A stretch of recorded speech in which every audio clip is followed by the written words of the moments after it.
ഒന്നാം UPA ഗവൺമെന്റിന് പിന്തുണ കൊടുത്തപ്പോ ഇടതുപക്ഷത്തിന്റെ സമ്മർദ്ദത്തെ തുടർന്ന് മാത്രം നടപ്പാക്കാൻ ഒന്നാം UPA ഗവൺമെന്റ് നിർബന്ധിതമായ പദ്ധതിയാണ് തൊഴിലുറപ്പ്.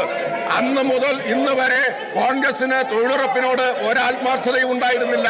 അതുകൊണ്ടാണ് കേരളത്തിലെ ലക്ഷക്കണക്കിന് കുടുംബങ്ങളുടെ അന്നം മുട്ടിക്കുന്ന ഒരു പ്രശ്നം, ആ പ്രശ്നം ഇവിടെ സഭയിൽ ചർച്ച ചെയ്യുന്ന സമയത്ത് ഈ അസംബന്ധ നാടകം ആ സമയത്ത് തന്നെ പ്രതിപക്ഷം കാണിക്കുന്നത്. തൊഴിലുറപ്പിനെ അട്ടിമറിക്കാൻ BJP-യെ പോലെ തന്നെ ശ്രമിച്ചിട്ടുള്ളവരാണ് കോൺഗ്രസും എന്ന് നമുക്ക് എല്ലാവർക്കും അറിയാവുന്ന കാര്യമാണ് സാർ.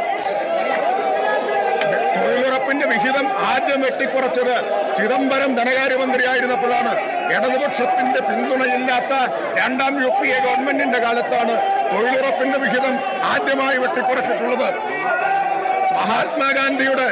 മഹാത്മാഗാന്ധിയുടെ പേരിലുള്ള തൊഴിലുറപ്പ് പദ്ധതി അട്ടിമറിച്ചതിനെതിരായിട്ടുള്ള സബ്മിഷൻ വരുമ്പോ വേറൊരു ഗാന്ധിയെ രക്ഷിക്കാൻ വേണ്ടിയിട്ട് ഇവിടെ സഭയിൽ ഇറങ്ങിയിരിക്കുകയാണ്.